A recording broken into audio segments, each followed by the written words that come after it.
दो चर वाले रैखिक समीकरण, ठीक है। तीसरा चैप्टर है, कितना चैप्टर है? तीसरा चैप्टर, हाँ। दो चर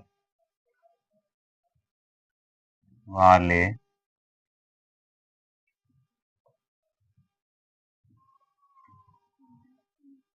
रैखिक समीकरण।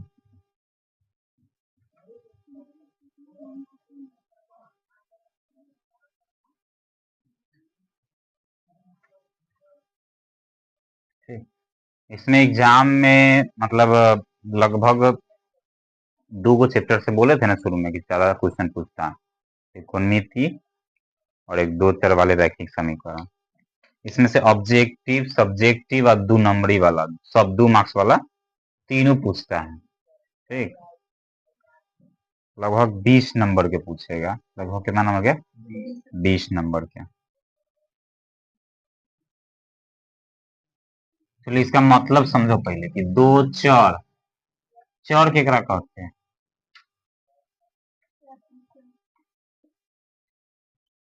जैसे ए बी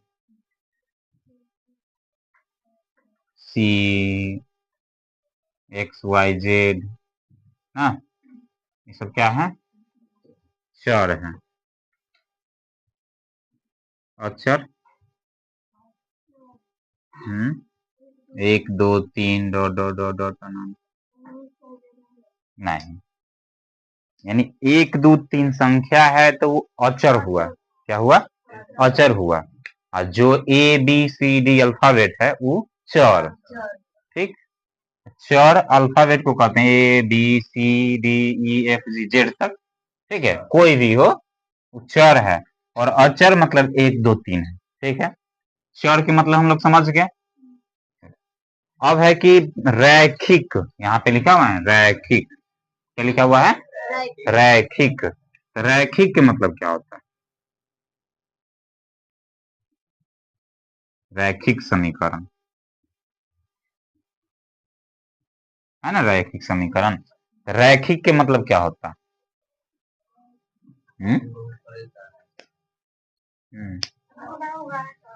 ओ, रैखिक समीकरण के मतलब क्या होगा? रैखिक समीकरण के मतलब क्या होगा? मतलब रैखिक समीकरण, समीकरण छोड़ो, पहले खाली रैखिक देखो। जिसका पावर यानी अधिकतम घात, सबसे अधिकतम, सीधे लिखते हैं घात। घात मतलब पावर। घात अधिक से अधिक, अधिक से अधिक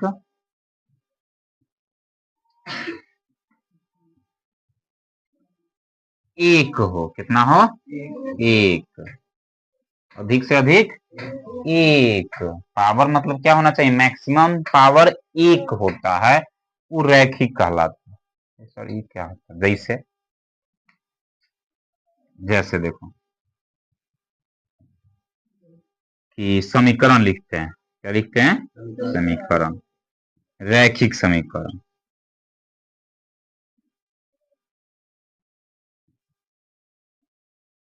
जैसे ए प्लस बी बराबर 2 लिख देते हैं। ए प्लस बी बराबर 2 लिख दिए। तो इसमें चर कौन कौन है? ए भी चर है, ए भी चर है। कै गो चर है? 2 गो चर है। चर कितना है? चर 2 तो है, ठीक। रैखिक है कि नहीं है ये?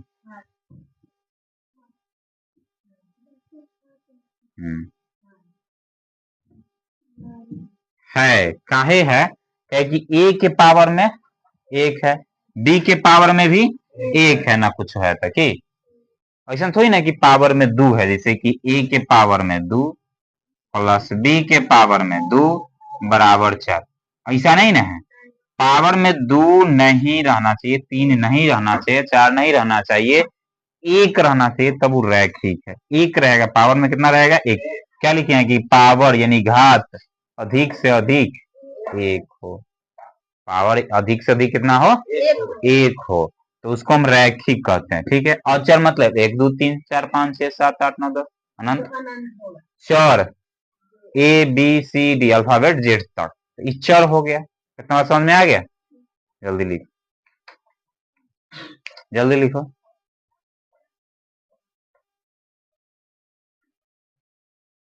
अभी बताओ कि जे इसमें समीकरण 2 3 अपने से लिख के बताओ। चलो, हाँ, जैसे टी प्लस आर बराबर 3, वही हो गया रैखिक समीकरण। ठीक, दो चर वाला, दो चर है, रैखिक समीकरण हो गया, क्या कि पावर में एक के है दोनों के। ठीक, एक और बताओ, आर प्लस एस बराबर 4, कुछ भी। ठीक है, अब तीसरा एक और बनाते हैं, एक्स प्लस वाई बराबर 5, ये सब क्या है? रैखिक समीकरण। क्या है? रैखिक समीकरण है। ठीक, अब है बात यहाँ पे एक्स वाई। अधिकांश हम लोग क्या देखते हैं, चाहे पढ़ते हैं, X Y X Y X Y X Y, क्योंकि सबका आंसर, सबका मानना, मानने के लिए तो हम क्या मान सकते हैं, सभी अल्फाबेट मान सकते हैं, सबके सब अल्फाबेट मान सकते हैं, यूज करते हैं, कोई दिक्कत नहीं है। लेकिन सभी आदमी एक्स वाई ही सिर्फ क्यों लेते हैं?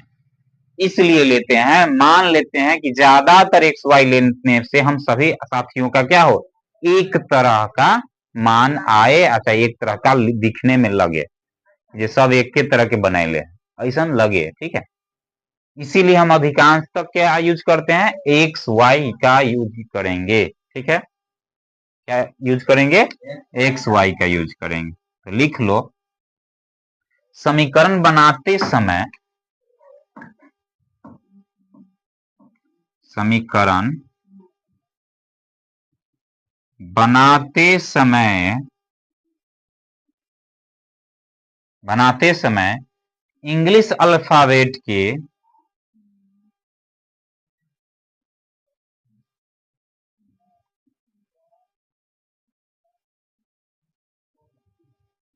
इंग्लिश अल्फाबेट के 26 लेटर, इंग्लिश अल्फाबेट के 26 लेटर में से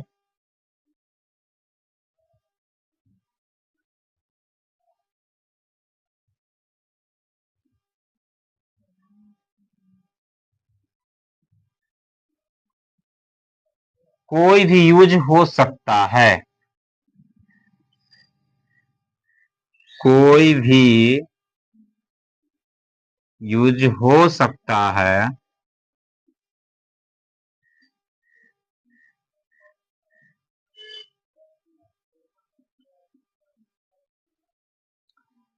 परंतु सभी के उत्तर एक जैसे हो, इसीलिए, परंतु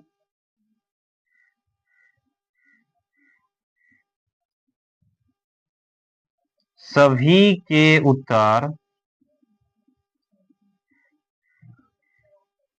एक जैसे हो,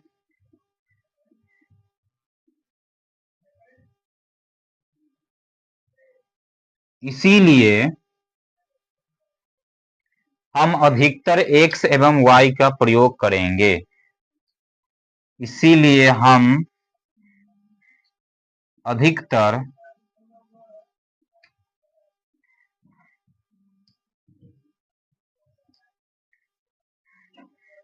x एवं y का प्रयोग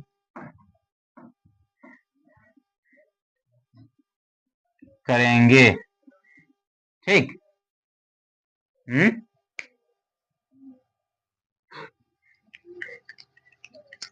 समझ में आ गया? तो अब समीकरण बनाना सीखे। ठीक, चलते हैं, समीकरण बनाना सीखते हैं।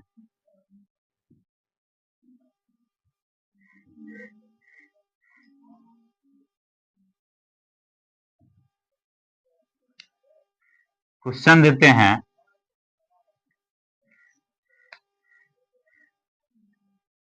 2 केजी चावल और 5 केजी गेहूं का मूल्य 140 रुपया है, तो इसका समीकरण बनाइए। क्या क्या करना है? समीकरण बनाना। तो समीकरण कैसे बनाएंगे? यहां पे आ जाती है बात मानना। क्या मानना? क्या मानना बात आता है तो कि उसका दाम नहीं दिए हुआ है, न चावल के न गेहूं के। ठीक, तो माना 1 केजी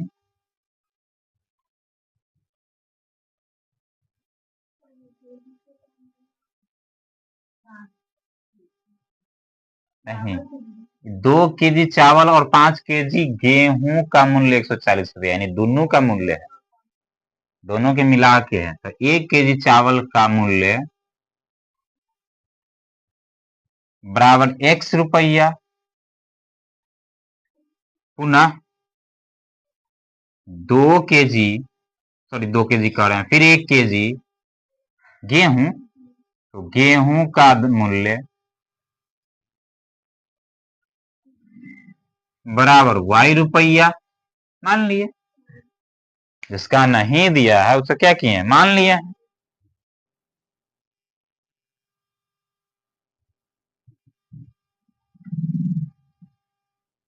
हो गया।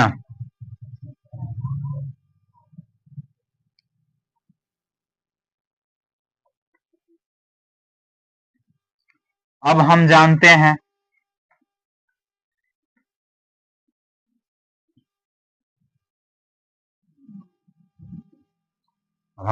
हैं कि 2 केजी चावल का मूल्य बताना है। तो 2 केजी, 1 केजी का है x रुपया, तो 2 केजी के 2x, 1 केजी का x रुपया, तो 2 केजी के 2x, 2x प्लस 1 केजी का y रुपया, तो 5 केजी के 5x, 5x, वाह, 1 केजी का 5 y रुपया ना, तो 5 केजी का 5y बराबर जोड़ने पर 140 केजी के बराबर आता है। अब इस समीकरण बन के तैयार हो गया। लेकिन रैखिक समीकरण, कौन समीकरण? रैखिक समीकरण। क्या है कि इसमें पावर नहीं है, पावर नहीं है, पावर सिर्फ और सिर्फ 1 है।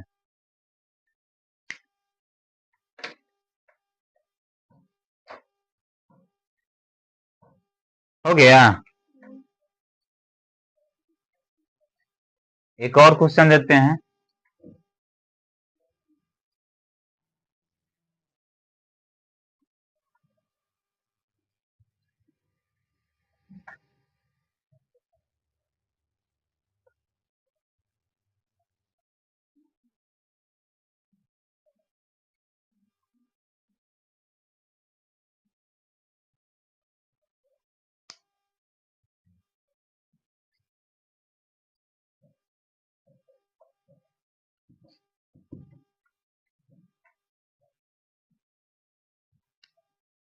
अब देखते हैं क्वेश्चन कि 1 केजी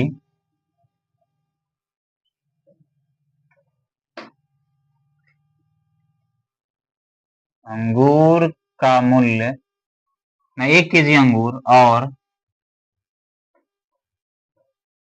5 केजी सेब का मूल्य 150 रुपया एवं 4 केजी आलू एवं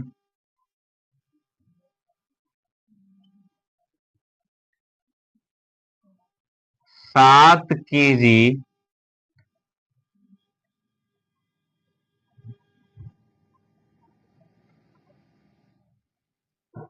प्याज का मूल्य 170 रुपया है। तो इसका समीकरण बनाना है। अब तो वही में एगो समीकरण बन रहा था, इसमें तो 2 गो बन रहा है। ठीक, 2 को बनाएंगे।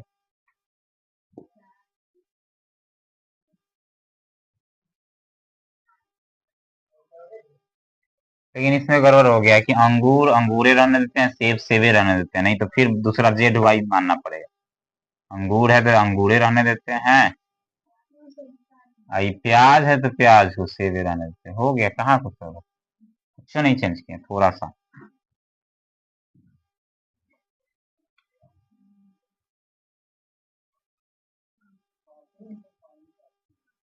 माना 1 केजी अंगूर का मूल्य बराबर ₹X।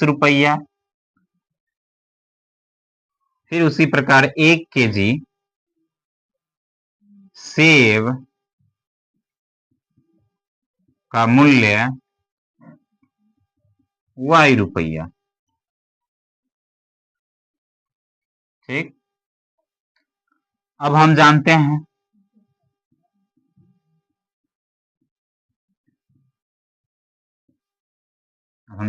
कि 1 केजी का अंगूर का मूल्य X रुपया, तो 1 केजी के X रुपया रहेगा, तो 1 से X में गुना होगा तो 1 से रहेगा। फिर प्लस अंगूर सॉरी सेब 5 केजी है तो 5Y बराबर ₹150। ठीक है, इस समीकरण एगो हो गए।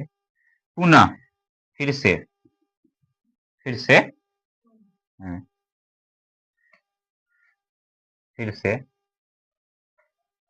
यहाँ पे लिखेंगे, हम जानते हैं या प्रश्न अनुसार।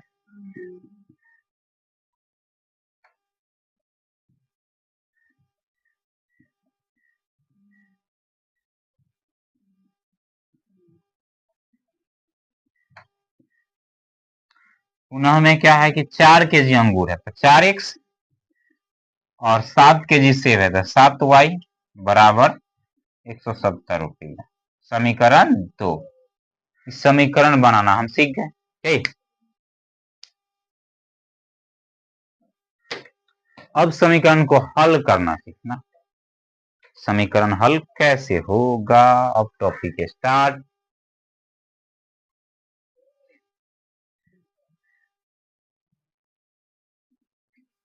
अब अगला टॉपिक देखते हैं।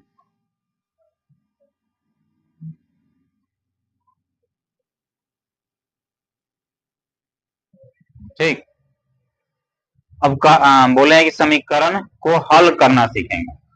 क्या करना, समीकरण को हल करना सीखेंगे।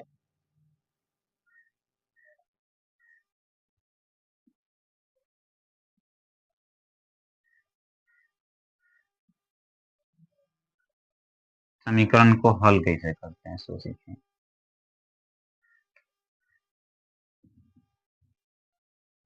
पहला 2 को पहले समीकरण ले लेते हैं। x + 2y = 4, समीकरण 1। ठीक, उसके बाद ये ले लेते हैं 3x - 5y = 8, समीकरण 2। 2 समीकरण हो गया, समीकरण बनाना सीख गए। अब समीकरण को हल करने की बारी। ठीक है, अब हम हल करने से पहले ये देखेंगे कि इस बनेगा या नहीं बनेगा, बनेगा तो कैसा बनेगा। ठीक है, इसके बारे में। जैसे मान लो कोई काम करते हैं, काम करने से पहले क्या करते हैं, उस काम को कैसे करेंगे, हो जाएगा कि नहीं होगा। ठीक, पहले ये सोचेंगे ना, उसके बाद पहले उसका टेस्ट करेंगे, तब जाके हम बनाएंगे। अगर टेस्ट नहीं करेंगे, पहले डायरेक्ट बनाएंगे, आधा पर जाने के बाद पता है वाह नहीं बनेगा तो बर्बाद। हाँ,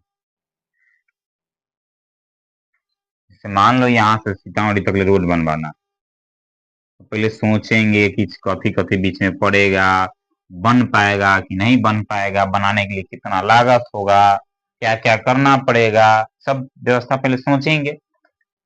न सोचेंगे तो क्या होगा, स्टार्ट किए, चलो स्टार्ट करते हैं, बनाते बनाते गए, पता चला तो आधे रास्ते हुआ, ये बेचारा खेते नहीं अपन दे रहा है, खत्म। अब क्या करना होगा, दूध छोड़ दो, हटाओ, नहीं बना।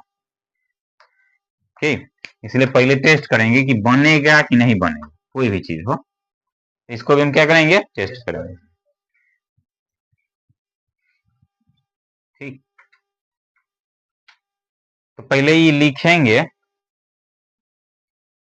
पहले ये देख लो कि लिखेंगे। यहाँ पे ये पढ़ भी चुका है, नहीं हो पढ़ा तो फिर से देख लो कि A1 के मान क्या होगा, B1 के मान क्या होगा, C1 का मान क्या होगा। तो ई कहां से आता है, तो ई कहां से आता है, 1 1 1 लिखल है तो समीकरण 1, यानी एक एक लिखल है तो समीकरण एक। समीकरण एक में ए का मान क्या होगा, तो एक्स के गुणांक कितना है, तो एक्स के गुणांक एक है, तो A1 का मान एक। बी में आगे बढ़ेंगे, बी वाई के गुणांक कितना है, 2 है, तो B1 होगा 2। सी का गुणांक मतलब नहीं ना है, तो लास्ट में उस पार या इस पार रहे, कोई दिक्कत नहीं है।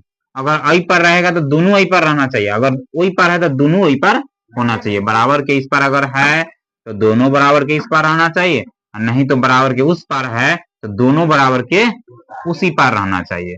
तो C1 दोनों उस पार है तो कोई दिक्कत नहीं है, तो C1 बराबर 4 लिखते हैं।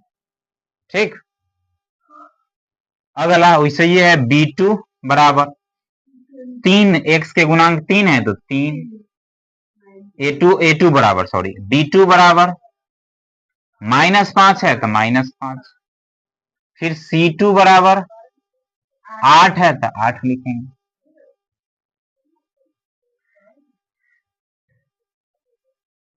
ये करने आना चाहिए, ठीक है।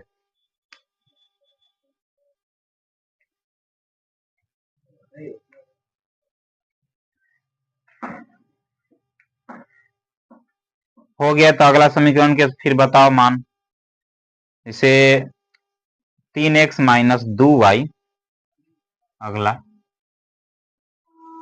3x - 2y बराबर -6 और 4x + 3y बराबर 8। समीकरण 1, समीकरण 2, इसको बनाओ।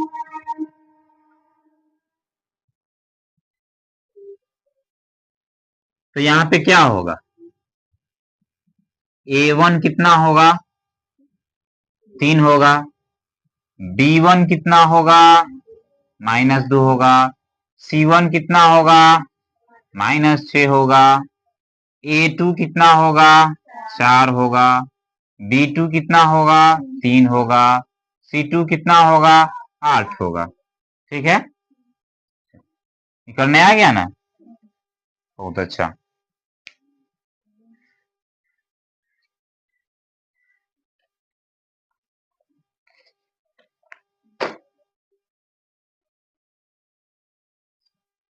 अब रूल पढ़ेंगे, अब रूल पढ़ेंगे।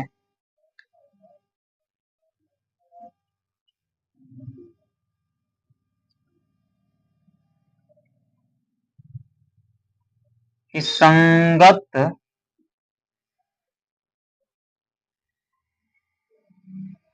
असंगत, ये क्या है, संगत असंगत ये क्या है, इसके बारे में पढ़ें। ठीक है, संगत कौन होगा, असंगत कौन होगा।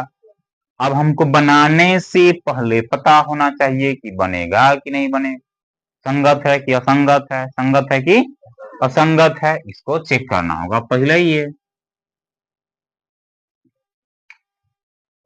पहले लिख लो, पहला A1 बट्टा A2 बराबर B1 बट्टा B2 नहीं बल्कि नॉट बराबर B1 बट्टा B2। अगर ये नहीं बराबर रहेगा तो ये पहला है जो संगत कहलाएगा। क्या होगा ये, इसका समीकरण संगत है, संगत।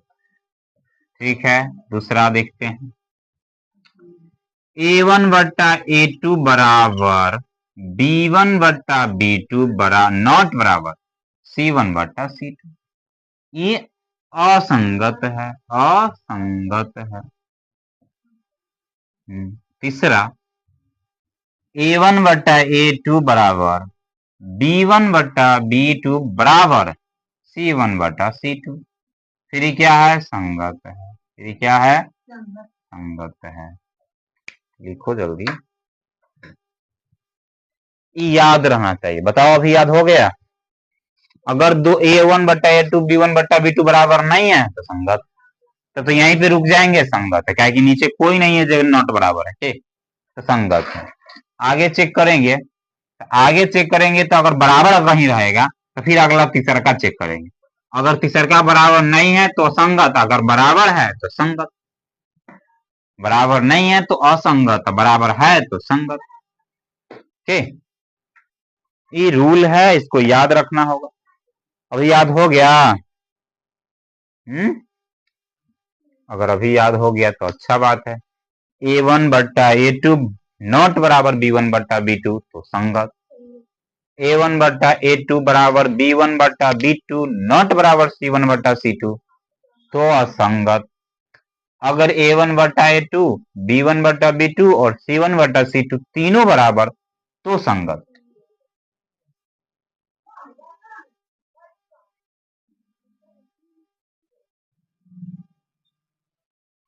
अब आगे जांच करना है कि कौन समीकरण संगत है, कौन असंगत है। ठीक है, चलो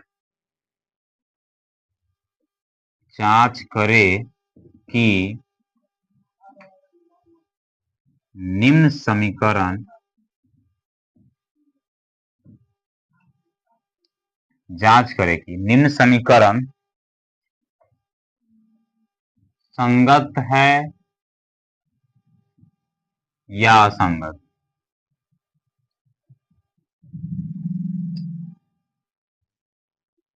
संगत है या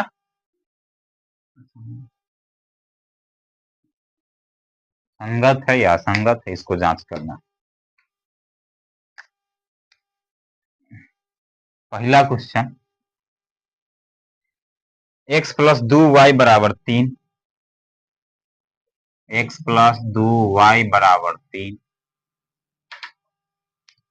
और 2x plus 4y, 2x plus 4y बराबर 8।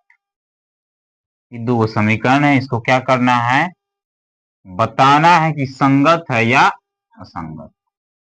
संगत है कि असंगत, ही बताना। कैसे बताएंगे?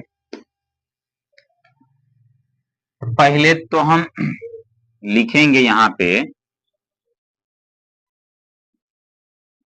कि A1 बराबर एक, B1 बराबर 2, C1 बराबर 3।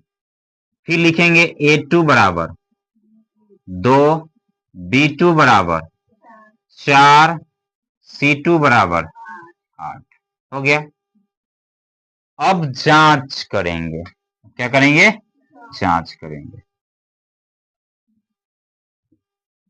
जांच कि A1 बट्टा A2 कितना होगा? A1 बट्टा A2 तब 1/2, 1/2 आया। फिर B1 बट्टा B2 ये कितना आएगा? तो 2/4 है, 2/4 काटेंगे तो 1/2। ये दोनों बराबर है, ये दोनों क्या है? बराबर है। तो जब ये दोनों बराबर है तो पहला जो नियम था, पहला जो रूल था वो नहीं लागू होगा, क्योंकि A1 बट्टा B2 नॉट बराबर B1 बट्टा B2 था। A1 बट्टा A2 नॉट बराबर B1 बट्टा B2 था पहला रूल, तो वो संगत होता क्या। लेकिन वो तो लागू नहीं होगा, क्या कि दोनों बराबर आ गया। बराबर आ गया तो फिर अगला चेक करेंगे C1 बट्टा C2। तो अगला चेक करेंगे C1 बट्टा C2 बराबर 3/8 आएगा। क्या ये तीनों बराबर है? नहीं है। ये दोनों बराबर है, ये बराबर नहीं है। इसका मतलब क्या आया कि चूंकि A1 बट्टा A2 बराबर है B1 बट्टा B2 और नॉट बराबर है C1 बट्टा, ठीक, ये बराबर नहीं है, इस दोनों के बराबर नहीं है। इसका मतलब इसका क्या कहलाएगा? संगत की असंगत? असंगत। क्या हो जाएगा ये रूल? असंगत। ये रूल के हिसाब से असंगत हो गया। ठीक, उतारो जल्दी।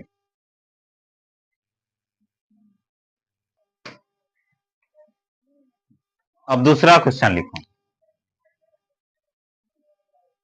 -3x plus 2y, -3x plus 2y बराबर 6 और 2x माइनस 4y बराबर 9। समीकरण 2। इसको हल करना है, इसको भी तुलना करना है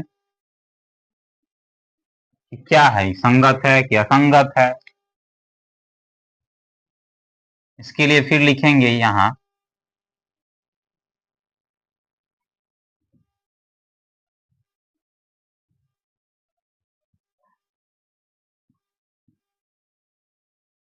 a1 बराबर -3, b1 बराबर 2, c1 बराबर 6, a2 बराबर 2, b2 बराबर -4, c2 बराबर 9।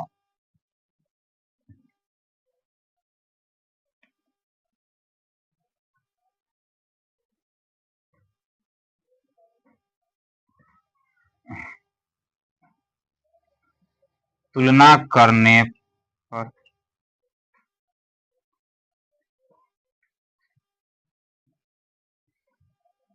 a1 बटा a2 बराबर -3/2, b1 बटा b2 बराबर 2/-4। यहाँ पे ये दोनों बराबर नहीं, यही दोनों बराबर नहीं है, तो जब न है तो लिखेंगे, क्योंकि a1 बटा a2 नॉट बराबर b1 बटा b2। संगत है तो ऊंचाई कही थे, संगत है। ये कौन है? संगत है। अब कुछ होमवर्क लिख लो। क्या करो? कुछ होमवर्क लिखो। हाँ हाँ हाँ, उतारो ना।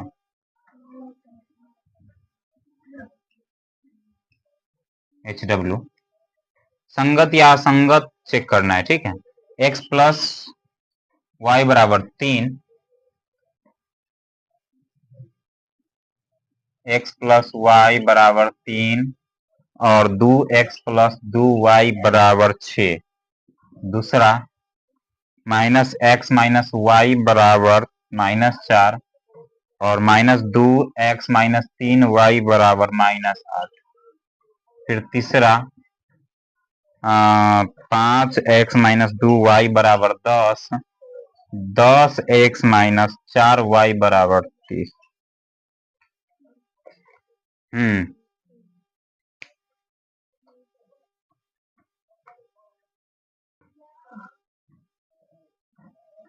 अब संगत असंगत खत्म हो गया। अब समझो संगत का अर्थ असंगत का अर्थ क्या होता है।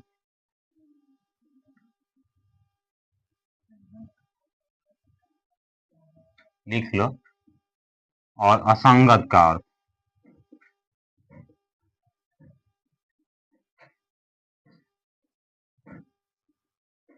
संगत का अर्थ हुआ कि x एवं y का मान है, निकलेगा, कोई मान होगा, कोई ना कोई मान निकलेगा। x और y का कोई मान निकलेगा,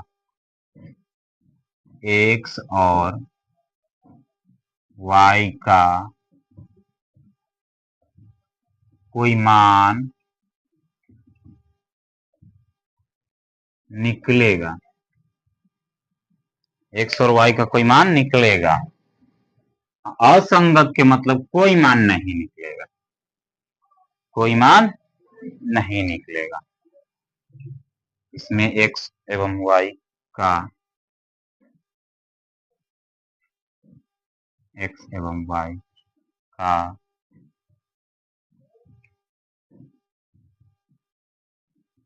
कोई भी मान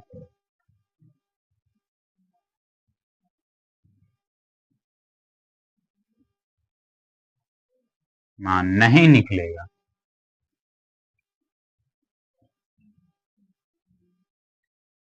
x एवं y का कोई भी मान नहीं निकलेगा। असंगत आएगा तो इसका मतलब है कि कोई मान नहीं निकलेगा, और संगत आएगा तो इसका मतलब है उसका मान कोई ना कोई एक निकलेगा, कोई एक मान निकलेगा। ठीक है, अब रूल अगला पढ़ते हैं। अद्वितीय हल, कोई हल नहीं, अनेक हल। ये क्या है? पॉइंट स्टार लिखना ऊपर। अद्वितीय हल, कोई हल नहीं, अनेक हल।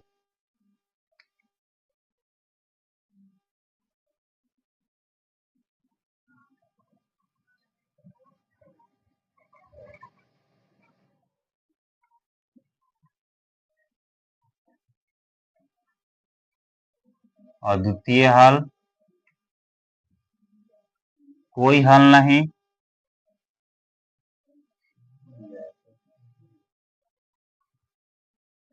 अनेक हल।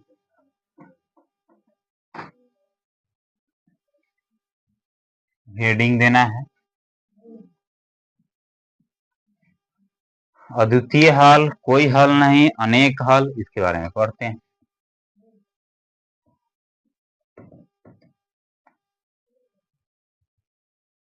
हो गया?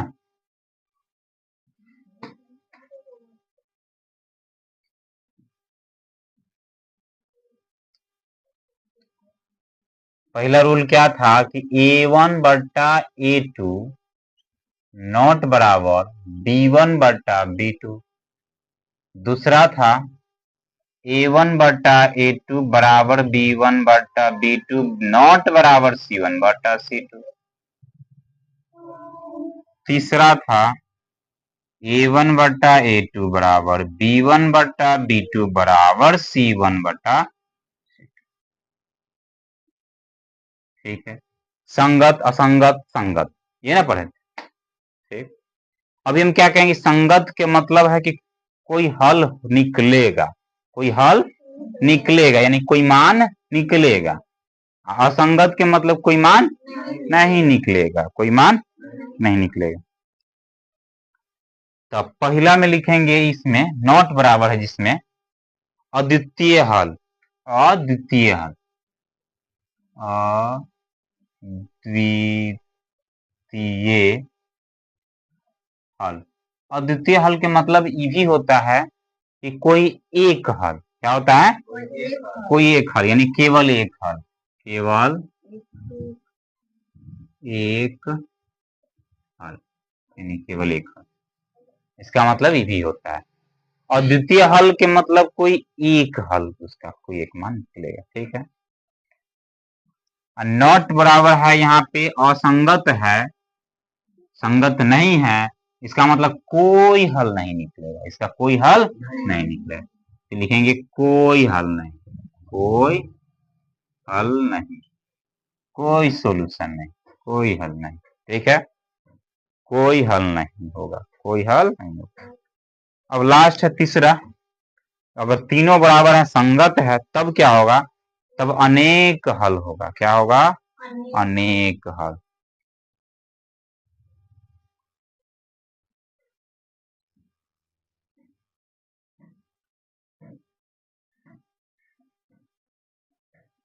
अनेक हल होगा। क्या होगा? अनेक। इसी को अनेक हल मतलब अनंत हल भी कहते हैं। क्या कहते हैं? अनंत हल, अनेक हल चाहे अनंत हल। ठीक, अनेक हल कहे चाहे अनंत हल कहे, बात बराबरे है। शुरू वाला कोई सही है, अद्वितीय हल कहे या केवल एक हल कहे, फिर भी बात बराबरे है। हाँ,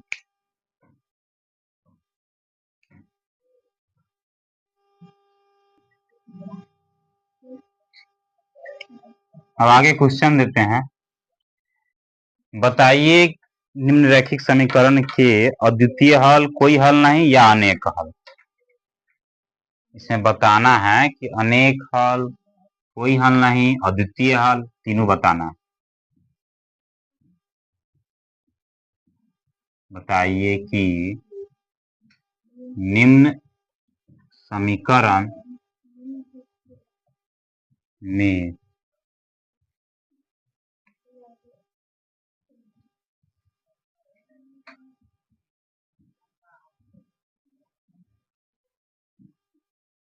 अद्वितीय हल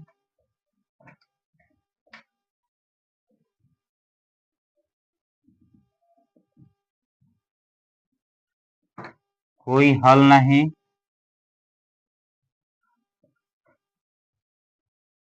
अनेक हल। ठीक है, चलो एक ही को बताते हैं, बाद बाकी फिर पीछे वाला याद कर लेना, सब है ना। पहला क्वेश्चन, 2x+3y, 2x+3y बराबर -9 और 4x+5y बराबर 12।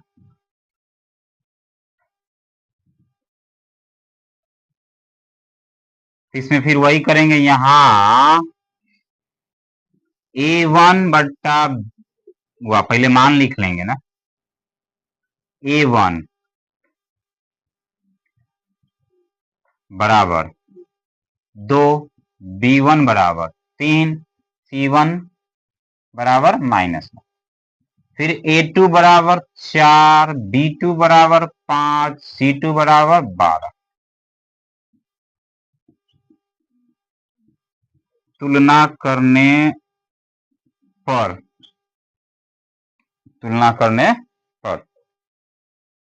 a1 बटा a2 बराबर 2/4 यानी कट जाएगा 1/2। b1 बटा b2 बराबर 3/5, नहीं कटेगा। यही दोनों बराबर है क्या? a1 बटा a2 बराबर b1 बटा b2 है? नहीं है, तो नहीं बराबर है तो क्या होगा? इसीलिए मतलब चूंकि a1 बटा a2 बराबर b1 बटा b2 नॉट बराबर है, तो अद्वितीय हल, अद्वितीय हल यानी केवल एक हल, केवल एक हल। ठीक है, अगला टॉपिक,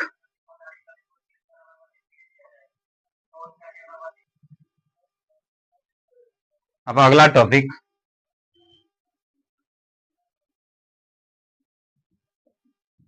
आलेख कैसा है, प्रतिच्छेदी है, समांतर है कि संपाती है, इसको लिखना है। आलेख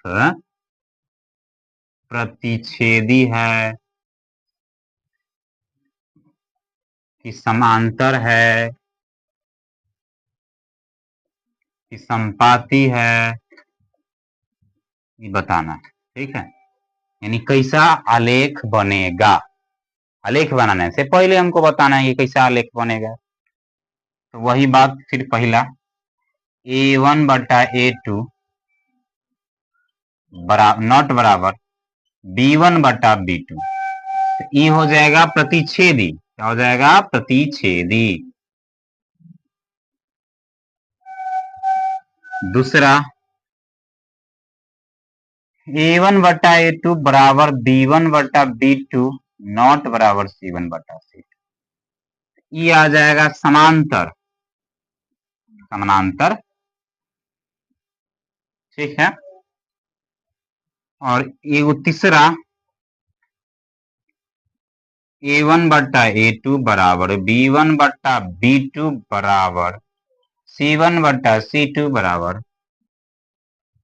संपाती। क्या हो जाएगा? इसका मतलब समझ लो, प्रतिच्छेदी के मतलब ऐसे अगर ग्राफ बन रहा है तो ये प्रतिच्छेद ऐसे कर रहा, या ऐसे एगो ऐसे कर रहा, ये प्रतिच्छेदी हो गया। ठीक है, समांतर मतलब, समांतर का मतलब अगर ये ग्राफ है तो दोनों समानांतर में है ऐसे, तो ये समानांतर हो गया। ठीक है, अब संपाती केकरा कहते हैं? संपाती ओकरा कहते हैं यानी एक ही लाइन पे दोनों, एक ही लाइन पे दोनों, एक ही लाइन पे दोनों।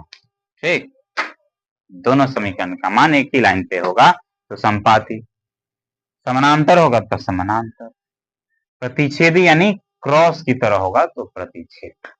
ठीक, आगे इस पर भी क्वेश्चन देते हैं, एक ठो उसको बनाओ।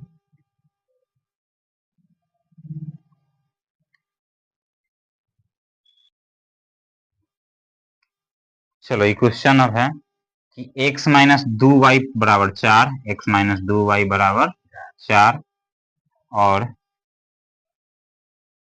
2x minus 4y, 2x minus 4y बराबर 8 का आलेख कैसा होगा, का आलेख कैसा होगा बताना है। यहां लिखेंगे पहले कि a1 बराबर कितना है 1, b1 बराबर कितना है -2, c1 बराबर कितना है 4, फिर लिखेंगे a1 बराबर कितना, a2 बराबर कितना है 2, b2 बराबर कितना है 2, सॉरी -4, c2 बराबर कितना है 8। ठीक, तुलना करेंगे अब,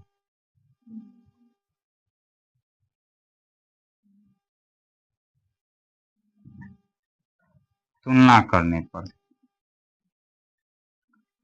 a1 बटा a2 बराबर 1/2, फिर b1 बटा b2 बराबर -2 बटा -4, माइनस माइनस कट गया, 2 से कम 2, 2 दूना 4, यो आ गया 1/2, तो ये दोनों बराबर है। चलो तो बराबर है तब तीसरा का चेक करेंगे, तो तीसरा का चेक करने के लिए क्या करना होगा फिर, तो c1 बटा c2, c1 है 4/8, तो 4 एकम 4, 4 दूना 8, यो आ गया 1/2, तीनों के तीनों क्या है बराबर है, तो बराबर है तो क्या होगा, इस चूंकि a1 बटा a2 बराबर b1 बटा b2 बराबर c1 बटा c2, आलेख कैसा होगा, प्रतिच्छेदी की समांतर की संपाती, आलेख की बात कर रहा है, किसकी बात कर रहा है, आलेख, तो संपाती, संपाती, इसका आलेख कैसा होगा, संपाती होगा। ठीक, अब 3.2 जो है प्रश्नावली, वो तुमसे आराम से बन जाएगा, बना सकते हो। ठीक है, 3.2 प्रश्नावली 3.2 आराम से बन जाएगा।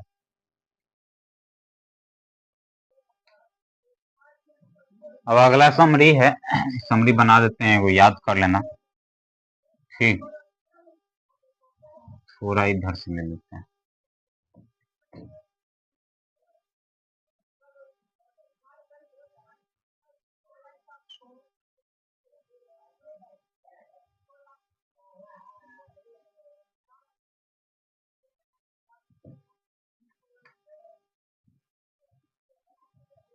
a1 बटा a2 नॉट बराबर b1 बटा b2, इसको क्या कहेंगे,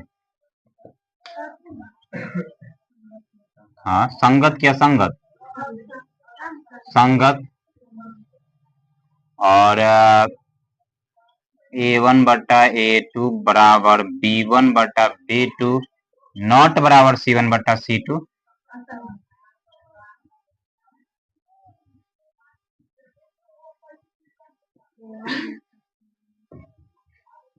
a1 बटा a2 बराबर b1 बटा b1 बटा b2 बराबर c1 बटा c2, तो इसको क्या कहते हैं।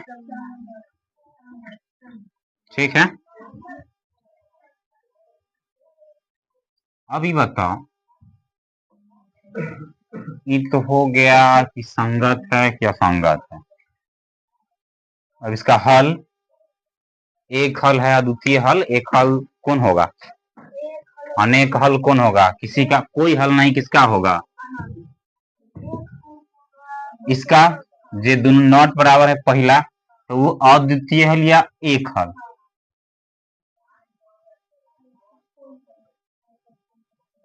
अद्वितीय हल या एक हल, केवल एक हल, ठीक है। और दूसरा में कोई हल नहीं, क्या होगा, कोई हल नहीं। इसका मतलब ये होता है, असंगत के मतलब है कि कोई हल नहीं। ये जब सब बराबर होगा, असंगत होगा, तब अनेक हल, अनेक हल या अनंत हल, ठीक।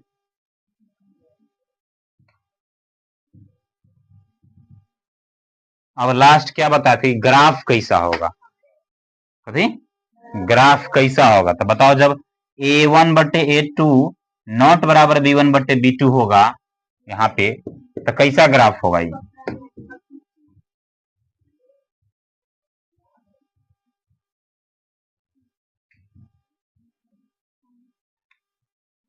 उसके बाद अगर असंगत वाला है A1/A2 बराबर B1/B2 नॉट बराबर C1/C2, तो इसका कैसा बनेगा, समांतर।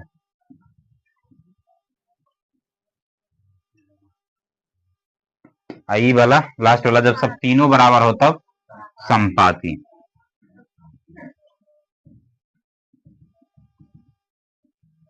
ठीक है, अब अगला क्लास में, ठीक। इसके बाद एक बात और, तीनों का होमवर्क तीनों करके तुमको लाना है कि संगत है कि असंगत है, उसके बाद हल क्या है, कोई हल है कि नहीं है, एक हल है कि अनेक हल है, और ग्राफ कैसा है, प्रतिच्छेदी है कि समांतर है कि संपाती है। जो होमवर्क लिखा है ना, तीनों को तीनों बना के लाना है, तीनों बात बताना है, तीनों बात बताना है। हाँ, और उसके बाद कौन अद्वितीय हल है, कौन अनेक हल है कि कोई हल नहीं है, प्रतिच्छेदी है ग्राफ कि समांतर है कि संपाती है, ये बात बताना है, ठीक है।